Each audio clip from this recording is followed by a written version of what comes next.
Friends, ఈరోజు నేను మీతో ఒక బ్యూటిఫుల్ విషయాన్ని పంచుకోవాలనుకుంటున్నాను.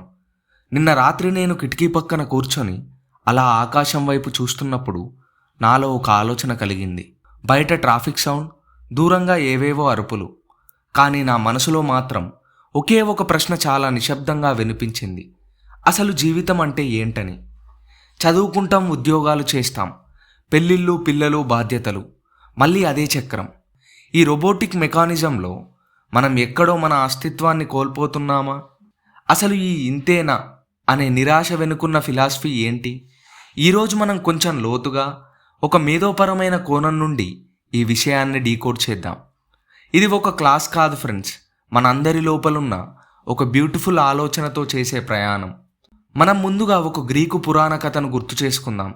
సిసిఫస్. అదే సిసిఫస్ కథ. దేవుళ్ళు అతనికి ఒక శిక్ష వేస్తారు.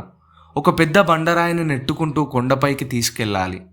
శిఖరానికి చేరగానే అది మళ్ళీ దొర్లి కిందకు పడిపోతుంది. మళ్ళీ అతను కిందకు వచ్చి దాన్ని పైకి నెట్టాలి.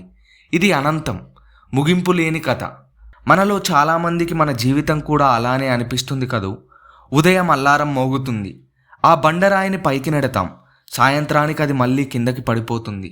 ఫ్రెంచ్ ఫిలాసఫర్ అయిన ఆల్బర్ట్ కాము దీన్నే అబ్సర్డిజం అన్నారు. అంటే మనిషి నిరంతరం జీవితంలో ఒక అర్థాన్ని వెతుకుతుంటాడు, కానీ ఈ విశ్వం మాత్రం ఎటువంటి అర్థం లేకుండా నిశ్శబ్దంగా ముందుకు సాగిపోతుంది. ఈ రెండింటి మధ్య జరిగే ఘర్షణే ఆ ఇంతేనా అనే భావన. కానీ కాము ఇక్కడే ఒక అద్భుతమైన మలుపు ఇస్తారు. సిసిఫస్ ఆ బండరాయిని నెట్టడంలోనే తన సంతోషాన్ని వెతుక్కున్నప్పుడు అతను ఆ శిక్ష కంటే గొప్పవాడు అవుతాడు అంటారు. అంటే పనిలో అర్థం లేకపోవచ్చు, కానీ ఆ పని చేసే విధానంలో నీ ఉనికిలో నువ్వు అర్థాన్ని సృష్టించుకోవాలి.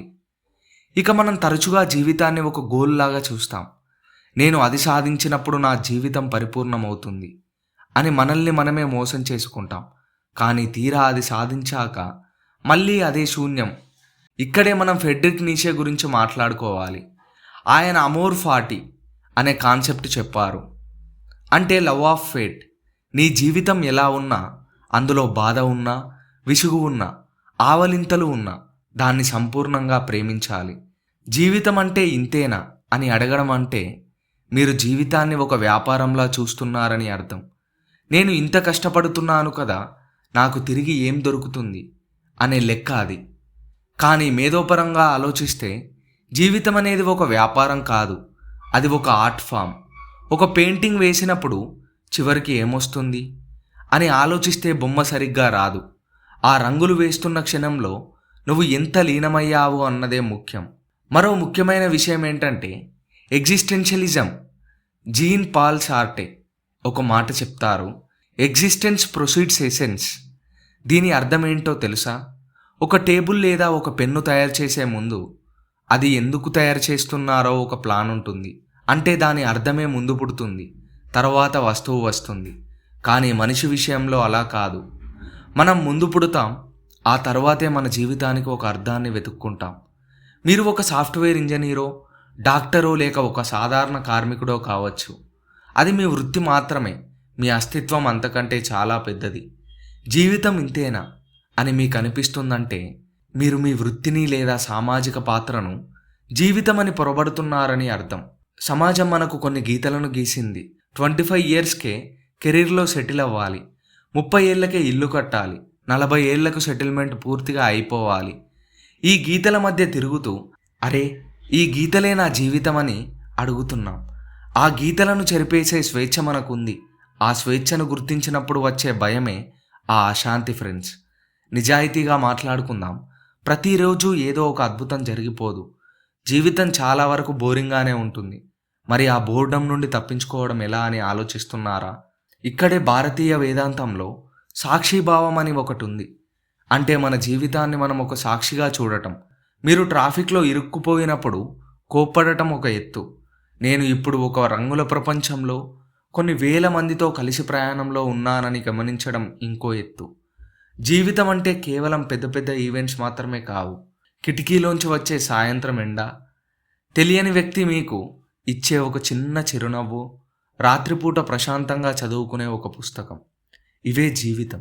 మనం పెద్ద అర్థం కోసం వెతుకుతూ చేతిలో ఉన్న అందమైన అర్థాలను వదిలేస్తున్నాం.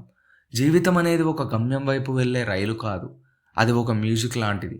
మ్యూజిక్ వినేటప్పుడు ఆ పాట ఎప్పుడు అయిపోతుందా అని మనం చూడం కదా, ఆ ట్యూన్ను కంప్లీట్గా ఎంజాయ్ చేస్తాం. అలాగే లైఫ్ కూడా.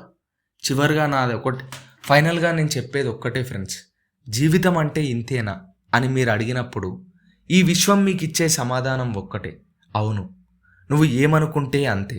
మీరు దాన్ని ఒక విసుగుగా చూస్తే అది ఒక శిక్ష అవుతుంది. మీరు దాన్ని ఒక అవకాశంగా చూస్తే అది ఒక అద్భుతంగా మారిపోతుంది. ఫిలాసఫీ మనకు సమాధానాలు ఇవ్వదు ఫ్రెండ్స్, అది కేవలం మనల్ని సరైన ప్రశ్నలు అడిగేలా చేస్తుంది. ఈ రోజంతా ఒక విషయం ఆలోచించండి, మీరు ఈ ప్రపంచంలో ఏదో సాధించడానికి రాలేదు, మీరు కేవలం ఉండటానికి మాత్రమే వచ్చారు. ఆ ఉండటంలోనే పరిపూర్ణత ఉంది. మీ వాల్యుబుల్ టైంను నా మాటల కోసం కేటాయించినందుకు మీ అందరికీ థ్యాంక్ యూ ఫ్రెండ్స్. ఈ ఆలోచన మీలో చిన్న మార్పు తెచ్చినా అదే నాకు సంతోషం. మళ్ళీ వచ్చే ఎపిసోడ్లో కలుద్దాం. అప్పటి వరకు బాయ్.